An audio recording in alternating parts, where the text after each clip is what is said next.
এখনো পর্যন্ত প্রায় 40,000-এর উপরে মানুষ বিভিন্ন হাসপাতালের বেডে বাড়িতে কাতরাচ্ছে। একটা মানুষের কারণে যদি এরকম ক্ষতি হয় তো তার কিছু করা দরকার না? আমরা চাই খনি হাসিনার দৃশ্যমান বিচার যেন এদেশে তাড়াতাড়ি করা, নয়তো আবার কেউ খনি হাসিনা হয়ে উঠবে। অনেকে আশা প্রকাশ করছে। আজকেও একটা মিছিল হয়েছে ঢাকাতে, পিঠের ওপরে বাম বকেছে, তখন আবার সোজা হয়ে গেছে। আজকে বিকালবেলা দেখবেন ফজলুর রহমান ফজল সাহেব উনি সংবাদ সম্মেলন করে বলছে, আমি জামাতকে কালো দল বলি নাই, এটা মুখ স্লিপ হয়ে বেরিয়ে যেতে পারে, আমি বলি নাই। আমার মনে হয় কেউ পেছন দিয়ে কিছু দিয়েছে।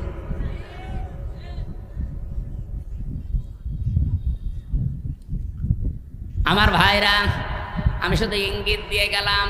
কোরআনে কারিমে এরকম 4টা জায়গায় 4টা আয়াত একই রকম শুধু শব্দ হেরফের করা আছে।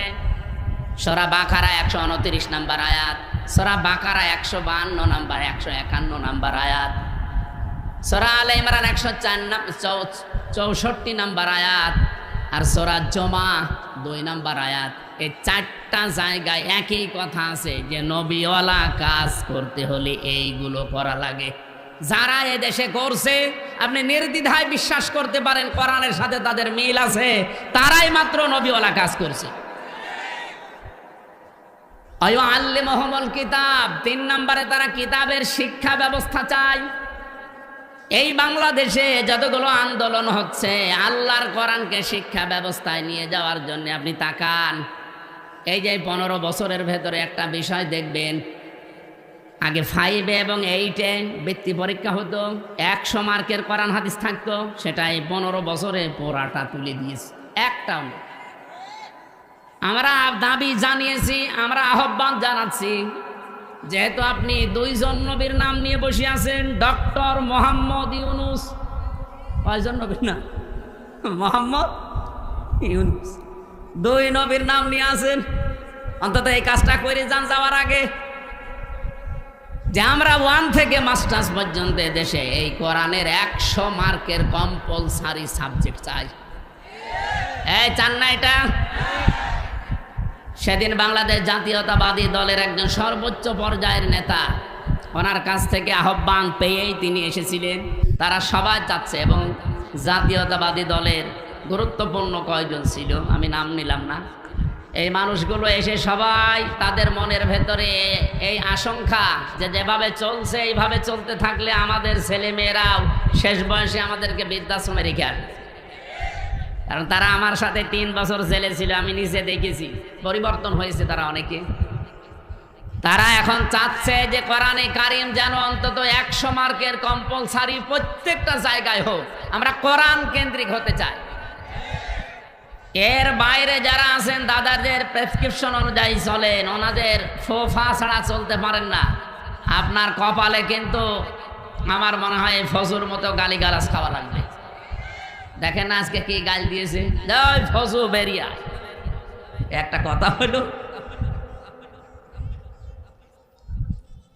আলেমদের বিরুদ্ধে কথা বলার ফল এটা। এই জন্য সাবধান থাকবেন, আপনিও যেন এরকম রাস্তায় নেমে আবার গাল না খান। তাহলে আমরা চাচ্ছি নবীওয়ালা কাজের এই 3 নাম্বার কর্মসূচি হাতে নিতে। আমি গ্যারান্টি দিতে পারি, বাংলাদেশ জামাত ইসলামীকে যদি আল্লাহ ওই জায়গায় পৌঁছিয়ে দেয়, আল্লাহর কসম সংসদ থেকেই পাশ হবে এটা ইনশাআল্লাহ।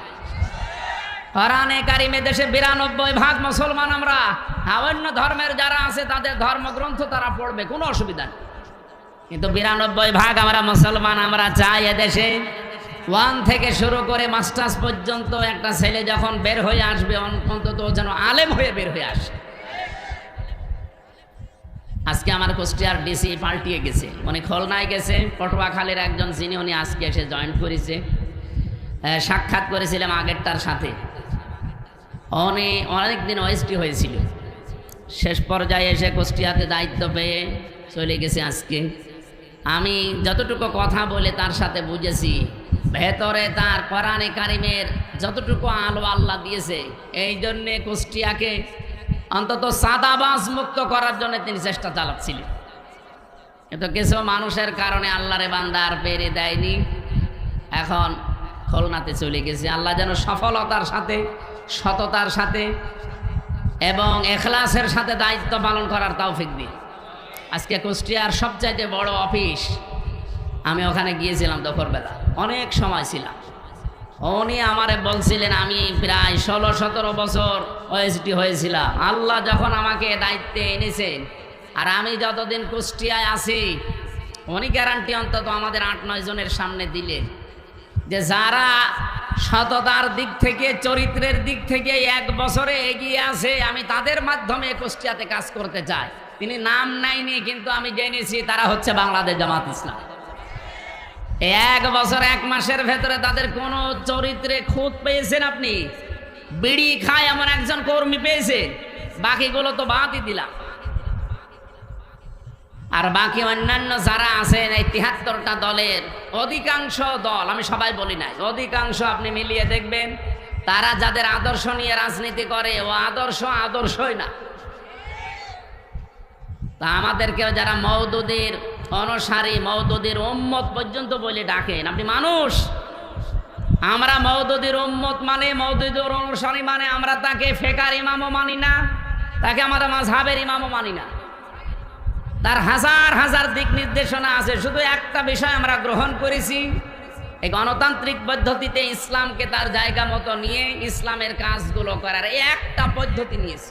আপনার যদি এটা ভালো না লাগে, আপনি অন্যটা নেন, কিন্তু আপনি আমাকে মওদুদীর উম্মত বলেন, অনুসারী বলেন, কোন কারণ? আমি কি তার মতো টুপি মাথায় দিয়েছি? বলেন, তার টুপির যে সাইজ আপনি দেখেননি? আমি তার মতো যে পোশাক, তার যা আছে সব কিছুকে আমার তার মতো আছে, আমি একটা শুধু নিয়েছি। আপনার যদি ভালো না লাগে, আপনি ওটা নিয়েন না, কিন্তু এরকম গালিগালাজ করবেন না। এটা কিন্তু আর আগস্টের 5 তারিখের আগে নেই, 24 সালের, এখন 25 সালের সেপ্টেম্বরের কয় তারিখ আজকে? আগস্টের 25 তারিখ চলছে। সুতরাং আমরা সাবধান হব। এখন আর আমাদের মুখে যেহেতু লাগাম নেই, সত্য কথা বলতে আর কোনো বাধা আছে? আগেও বলতে পারতাম, কিন্তু মুখ চেপে ধরা হতো। এখন চেপে ধরেন তো দেখি, আর আসবেন না, আমি জানি। আসবেন কি করে? আপনি তো পালিয়েছেন। আমার ভাইরা, নবীওয়ালা কাজের যে দোহাই দিয়ে আমরা অনেকে মানুষকে ধোঁকা দিচ্ছি, আজকে আমি বলতাম না এটা। শুধুমাত্র তেলাওয়াতকৃত আয়াতটা, এই সূরা কি আনআম 165টা আয়াত আছে, এটা নাজিল হয়েছে মক্কায়। এখান থেকে একটা বিষয় আমার মাথার ভেতরে ঘুরপাক খাচ্ছে, এই কারণে নিয়ে আসলাম এটা। 4 নাম্বারটা আগে বলি, তারপরে আমি বলছি। ওয়াল হিকমা, হিকমতের সাথে কাজ করা লাগবে। আজ যারা কথা মিডিয়ার সামনে এসে আলেম নামে কলঙ্ক, তারা আলেম নাম নিয়ে এগুলো বলেন যে 5 কোটি মানুষ এক জায়গায় হলেই কি ইসলাম কায়েম হয়ে যাবে? 5 কোটি না, এ বাংলাদেশের সব মানুষ এক জায়গায় হলেও ইসলাম কায়েম হবে, কথা আমরা বলি না। ঢাকার মহাসমাবেশে ইসলাম কায়েম হয়ে যাবে কথা কেউ বলেছে বাংলাদেশে? বলেন। আপনি আগ বাড়িয়ে বলতে গেলেন মানে অবশ্যই আপনার পেছনে কেউ কাতুকুতু দিচ্ছে। কেউ না জানুক, আমরা তো জানি। 5 কোটি 5 লাখ 5,000 মানুষ এক জায়গায় হলে ইসলাম কায়েম হবে, কথা আমরা যেহেতু বলি না, সুতরাং এইটা আমাদের দিকে চাপিয়ে আপনি কোন দিকে ইঙ্গিত করছেন আপনি ভালো জানেন, আমরাও হালকা জানি। আমরা এটা হেকমাত হিসাবে এই অনুষ্ঠানটা করতে যদিও 3 কোটি 3.5 কোটি টাকা খরচ, কিন্তু এটার দ্বারা ইসলামের, বিশেষ করে এদেশে ইসলামপন্থী মুসলমানদের যা হয়েছে 100 বছরও এটা হয়নি। এক সমাবেশে আন্তর্জাতিক মহল থেকে বিশেষ করে যতগুলো রাষ্ট্রদূত বিশ্বের কাজ করে এই দেশে, সব এখন জামাত অফিসে এসে ধর্ণা দেয়। আপনি দেখেছেন প্রতিদিন বাংলাদেশে বিভিন্ন দেশের রাষ্ট্রদূত, বিভিন্ন দেশের উপপ্রধানমন্ত্রী পর্যন্ত এসে দেখা করে যাচ্ছে। এমনি করে তারা। বিদেশি সাংবাদিক আমি যাদের সাথে পরিচিত হয়েছিলাম ওই দিন, তারা পর্যন্ত বলেছে যে একটা দলের ডাকে এত মানুষ এক জায়গায় হয়, এটা পৃথিবীর মনে হয় প্রথম ইতিহাস। ওই সাংবাদিক ফ্রান্সের, উনি ইংরেজিতে বলছিলেন যে একটা দলের ডাকে এত মানুষ ঢাকাতে, এটা মনে হয় পৃথিবীর প্রথম ইতিহাস, এত মানুষ এক জায়গায় হয়নি।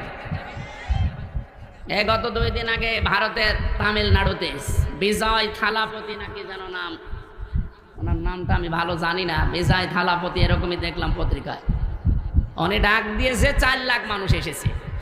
আর বাংলাদেশ জামাত ইসলামের আমির ডাক্তার শফিকুর রহমান ডাক দিয়েছিল 4 লাখ। আমার মনে হয় গণনার বাইরে। তাই আপনি কি মনে করছেন যে এই সমাবেশ যদি বাংলাদেশের আর ৭৩টা দল আছে, যে কোনো দলকে করতে দেন তো ৩ কোটি টাকা না, আমি ৩০ কোটি টাকা তাদেরকে বলবো খরচ করতে, তাও তারা এর অর্ধেক মানুষ নিয়ে আসতে পারবে না।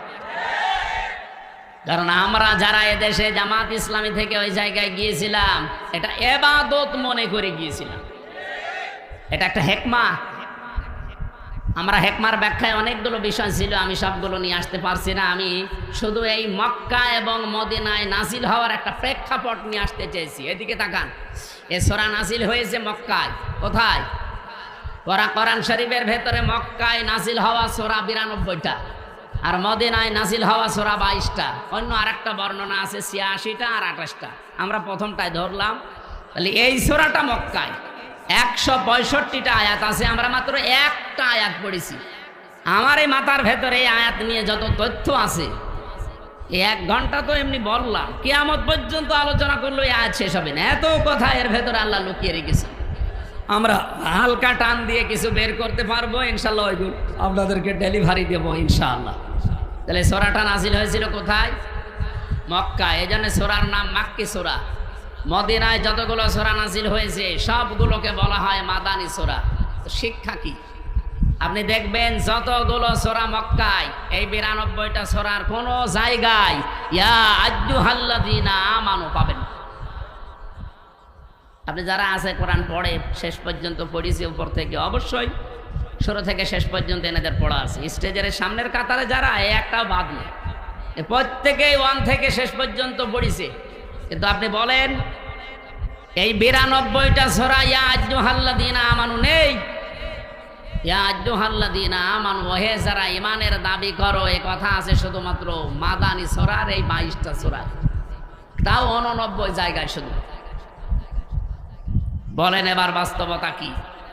আমার এই মাথার ভেতরে আমি এটা পেয়েছিলাম, এই মালয়েশিয়া বিশ্ববিদ্যালয়ে একটা সেমিনার ছিল, ওখানে প্রায় ২৮টা দেশের শিক্ষক শিক্ষিকা এসেছিল।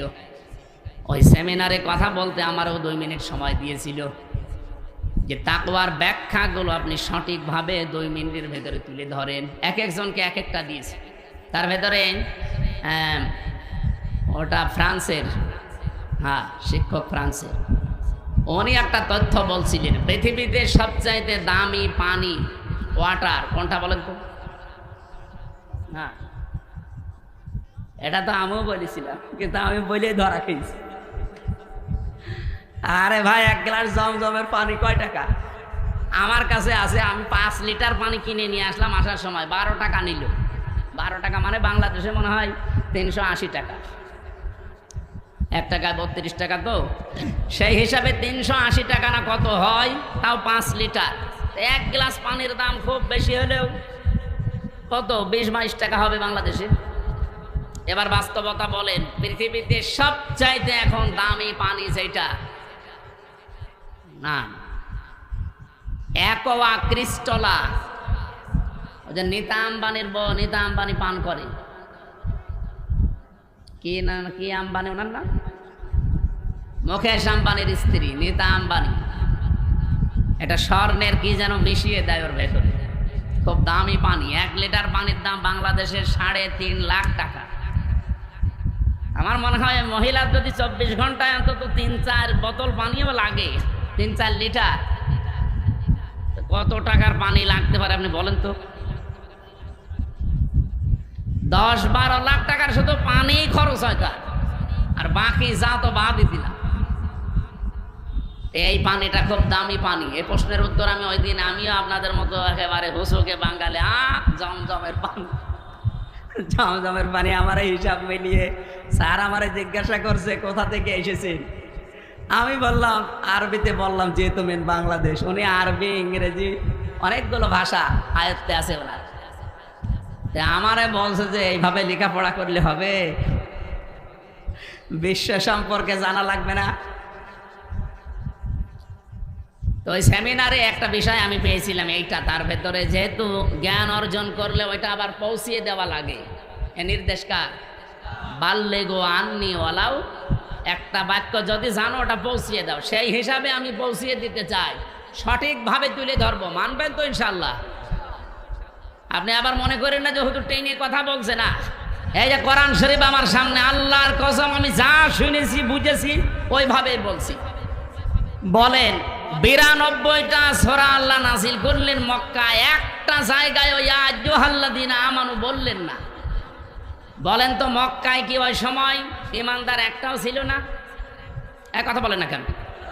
এই যে 13 বছর নবীজি মক্কায় ছিলেন, যতগুলো সূরা নাযিল হয়েছে একটা সূরায়ও আল্লাহ ইয়া আইয়ুহাল্লাযীনা আমানু বলেননি। ইমানদার আছে, স্বয়ং নবী আছে, নিজে আবু বকর সিদ্দিক আছে, হযরত ওমর আছে, যিনি জান্নাতের গ্যারান্টি দুনিয়ায় পেয়েছেন, এই মানুষ আছে, অথচ আল্লাহ ইয়া আইয়ুহাল্লাযীনা আমানু দেন কেন? কারণ ওই সময় রাষ্ট্রের দায়িত্ব ছিল আবু জেহেল। কে ছিল? আরো জোরে বলেন। এই মানুষগুলোই মক্কা থেকে মদিনায় হিজরত করে সেখানে মাত্র 10 বছর রাষ্ট্রের নায়ক হচ্ছেন মুহাম্মাদুর। এই জন্যে আমার গজলের ভেতরে শেষ কলি এইটা ছিল, শুধু মেষ চড়ানোই সুন্নত না, রাষ্ট্রনায়ক হওয়া সুন্নত। কি কথা বলেন না কেন? সুন্নাত নয় শুধু মেষ চড়াতে যাওয়া, আরো সুন্নাত হলো রাষ্ট্রনায়ক হওয়া। উনি রাষ্ট্রনায়ক ছিলেন না? কয় বছর?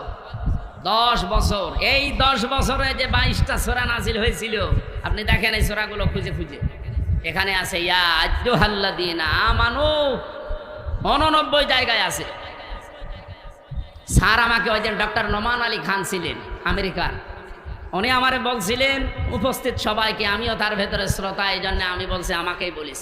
এইভাবে বলছিলেন, দেখেন মক্কায় দায়িত্বে আছে আবু জেহেল, ইসলাম কায়েম নেই রাষ্ট্রীয়ভাবে, এই জন্য এত বড় বড় মানুষ সেখানে ইমানদার থাকার পরও আল্লাহর দৃষ্টিতে আল্লাহ ইয়া আইয়ুহাল্লাযীনা আমানু বলেন।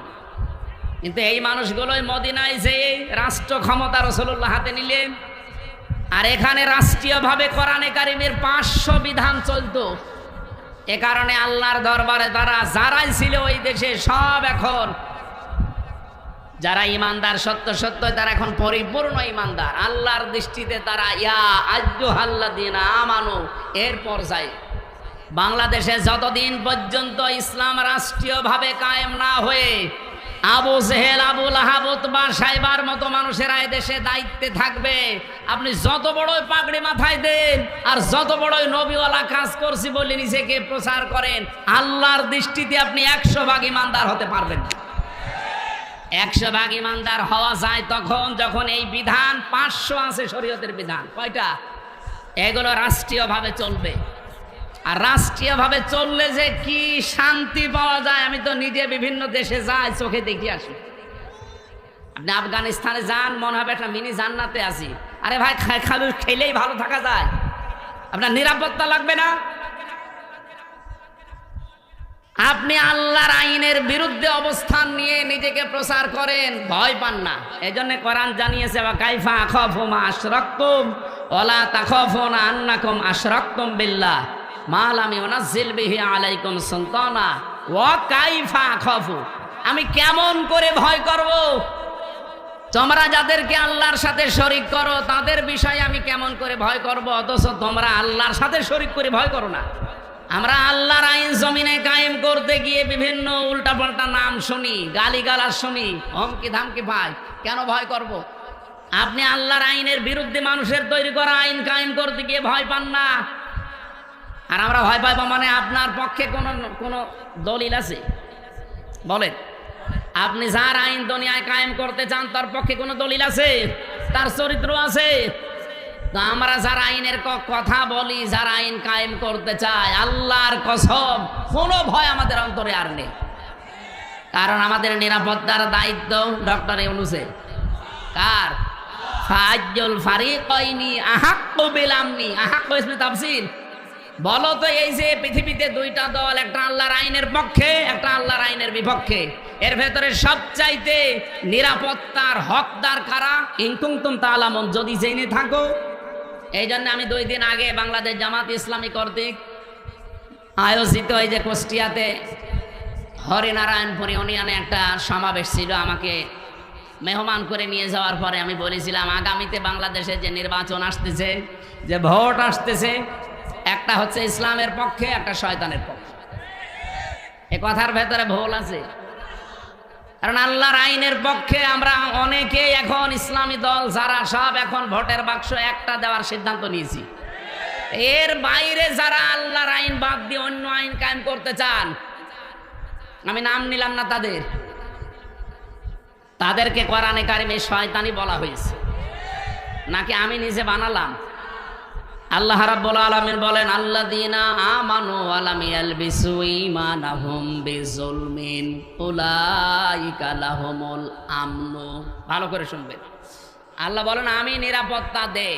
আমার পক্ষ থেকে যদি কেউ নিরাপত্তা পেতে চায়, দুইটা গুণ অর্জন করা লাগবে, ঈমান আনা লাগবে, আর শিরিক আর জুলুম মুক্ত জীবন গঠন করা লাগবে। এখানে জুলুম মানে শিরিক। আমি এই আয়াতটা মিলিয়েছিলাম সূরা আলে ইমরানের সাথে।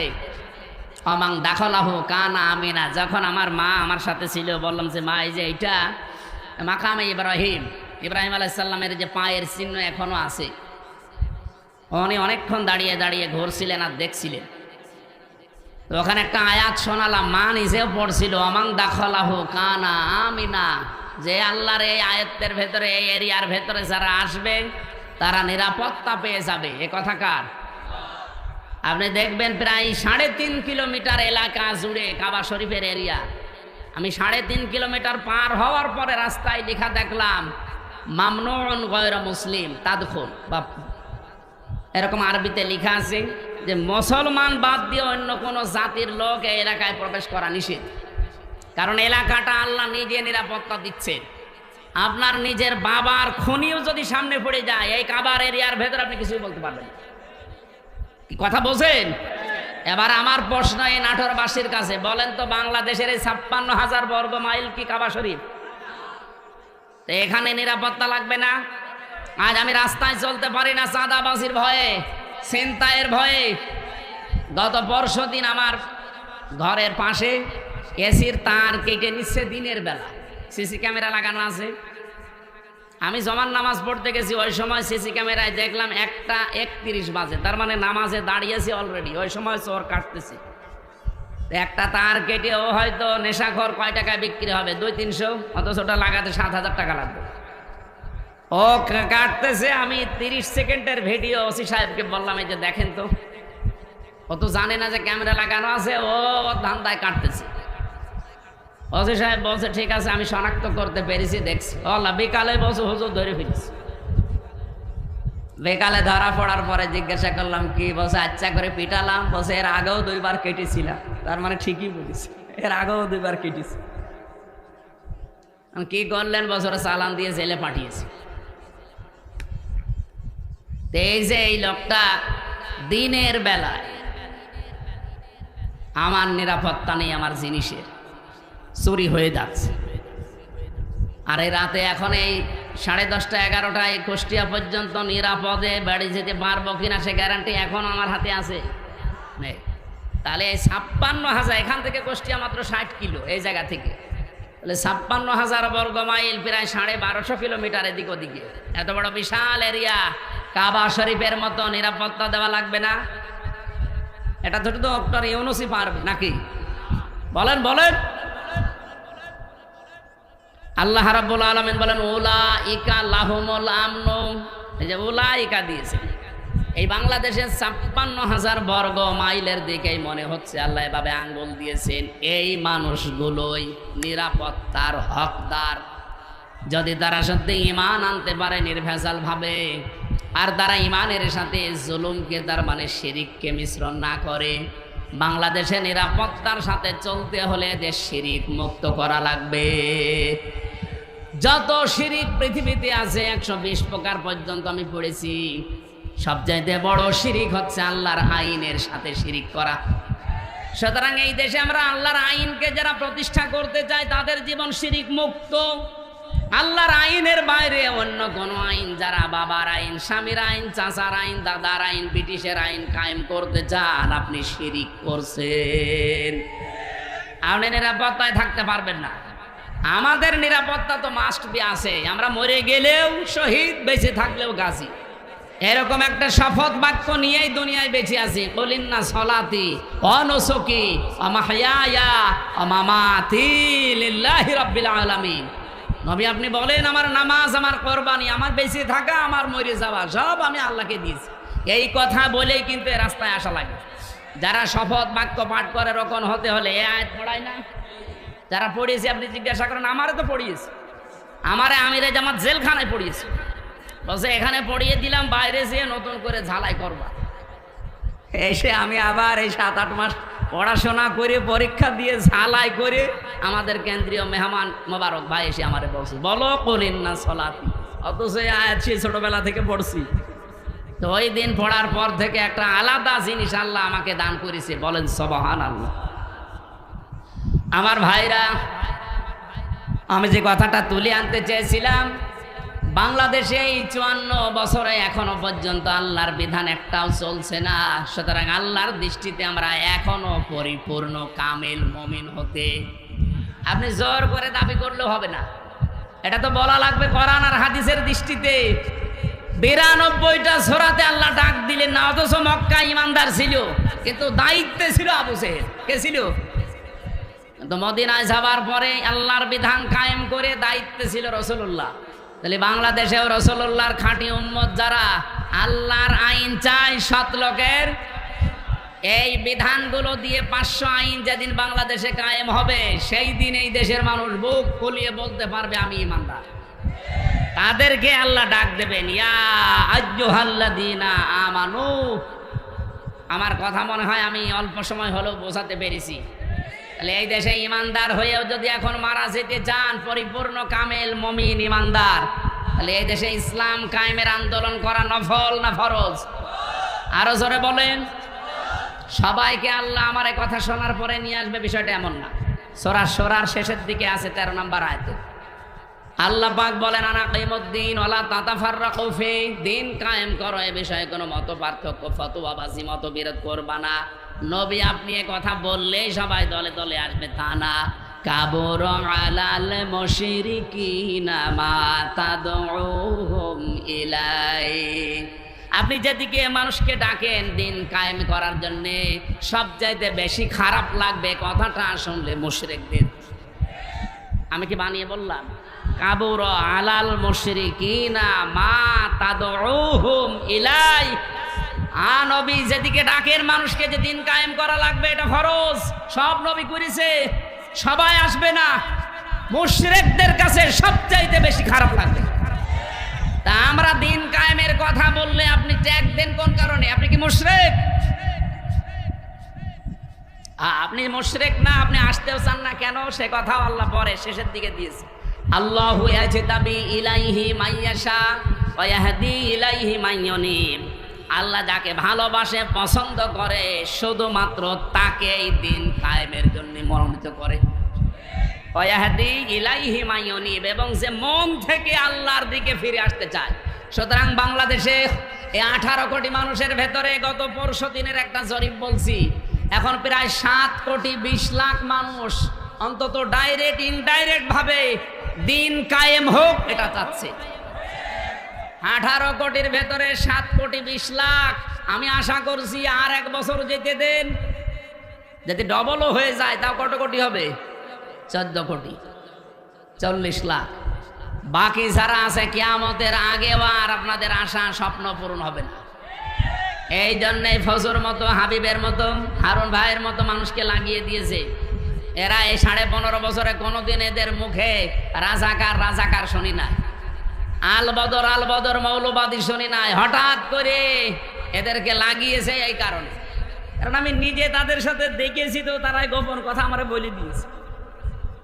3 বছর ছিলাম একাধার, তাদের বহু গোপন কথা আমি জানি। এতদিন বলে না, এখন হঠাৎ করে এই ভাঙ্গা মাইক বাঁচিয়ে বাংলার মানুষকে বিভ্রান্ত করতে চাচ্ছেন।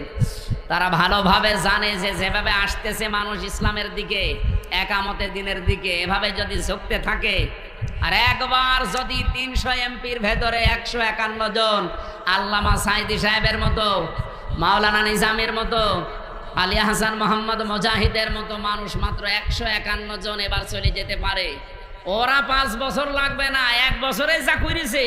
আর ক্ষমতা হাতে পেলে 2 বছরে ওরা যা করবে কিয়ামত পর্যন্ত আমরা চেয়ারের মুখ দেখতে পারি। এইটাই বাস্তবতা। আমি একেবারে কাছে থেকে এই কথাগুলো শুনেছি, এটা ডেলিভারি দিয়ে দিলাম, আপনারা প্রচার করেন যা। সুতরাং ফজুর মুখে এবং হাবিব ভাইয়ের মুখে চুনকালি পড়বে। আজকে কয় তারিখ? 25। আর মাত্র 5 দিন পর একটা অনুষ্ঠান আছে আমার, এই যে মোলাডুলি পাশে, মোলাডুলির পাশে ঈশ্বরদী থানার ভেতরে। আল্লাহর অলিরা না এটা বন্ধ করে দেবে, বলেন সুবহানাল্লাহ। আরে ভাই, এতদিন মসজিদের মেম্বারে দাঁড়িয়ে এই কথাগুলো বললে আপনারা বলতেন যে বিশাল সাহসী হুজুর, অথচ খালি সময়ের পরিবর্তে এই কথাগুলো এখন বললে আপনি বলেন যে মসজিদ কি রাজনীতি করার জায়গা? কি আশ্চর্য! মসজিদে যদি রাজনৈতিক কথা বলা না যায়, তো মসজিদে কি করবে? আপনি মসজিদে নববীতে যান, এখনো মেহরাবটা আছে, ওখানে উপরে আজান দেয়, নিচে অস্ত্র রাখার জায়গা। মেহরাব মানে কি? অস্ত্রাগার, যেখানে অস্ত্র রেখে দেয়, ইমাম সাহেব তার উপরে দাঁড়ায়, খুতবা দেয়, জাতিকে সতর্ক করে। আর সেই মসজিদে এখন চাঁদাবাজদের বিরুদ্ধে, চরিত্রহীনদের বিরুদ্ধে কথা বলতে গেলে বলে হ্যাঁ মসজিদ কি রাজনীতি করার জায়গা? রাজনীতি কোথায় করবো? ঝড়ে জঙ্গলে। সম্মানিত উপস্থিতি, আমি মক্কা এবং মদিনায় সূরা নাযিল হওয়ার প্রেক্ষাপটে যতটুকু বুঝেছিলাম ডক্টর নোমান আলী খান হাফিজাহুল্লাহর বক্তব্য থেকে আমি ডেলিভারি দিয়েছি। আশা করছি আপনি বুঝেছেন। এবার আপনার বিবেকের বিষয়, এদেশে সত্যি সত্যি ইমানদার পরিপূর্ণ যদি আল্লাহর দৃষ্টিতে হতে চান, রাষ্ট্রীয়ভাবে ইসলাম কায়েম করার জন্য সর্বাত্মকভাবে চেষ্টা করা লাগবে। আর সবাইকে আল্লাহ নিয়েও আসবে না, আল্লাহ যাকে পছন্দ করে এবং যে মন থেকে আসতে চায় তাকে দিয়ে আল্লাহ এই কাজ করাবে। সুতরাং এই 7 কোটি 20 লাখ মানুষকে আমার মনে হয় আল্লাহ পছন্দ করে ফেলেছে। বাকি যাদেরকে এখনো পছন্দ করেনি তারা লাইনে থাকেন, সিরিয়াল করেন, একটা একটা করে আসেন। কথা বুঝতেছেন? এবার আসেন তো সূরা মায়েদার আনআমের 50 নম্বর আয়াতটা আমরা পড়েছি। নবীকে নিয়ে যে কথাগুলো এই মাস আসলে এখন বলা হবে, নবী গায়েব জানে, বিভিন্ন জিনিসের কথা তার উপর চাপিয়ে দেওয়া হয়, সেইটাই আল্লাহ জানিয়েছেন। হে নবী আপনি বলেন, কুল্লা আকুলু লাকুম ইনদি খাযাইনুল্লাহ, যে বলেন আমার কাছে আল্লাহর ধন ভান্ডার নেই। ওয়ালা আলামুল গায়বা, আমি গায়েব জানি না। ওয়ালা আকুলু লাকুম ইন্নী মালাক, আর আমি দাবি করি না যে আমি ফেরেশতা। ইনাত্তাবিউ ইল্লা মা ইউহা ইলাইয়া, আমি তো অনুসরণ করি শুধুমাত্র অতটুকুর যেটা নাজিল হয় আমার প্রতি। বল হাল ইয়াস্তাবিল আমা ওয়াল বাসীর, নবী আপনি বলেন তো যারা হক এবং যারা বাতিল, যারা চক্ষুষ্মান যারা অন্ধ, এরা কি সমান? আফালা তাতাফাক্কারুন, এরপরও চিন্তা করবা না। এবার আসেন আমরা বাস্তবতায় যাই। বাংলাদেশে যেহেতু রবিউল আউয়াল আসলে 2টা জিনিস সামনে চলে আসে, একটা মিলাদ আর একটা সিরাত। কি আসে?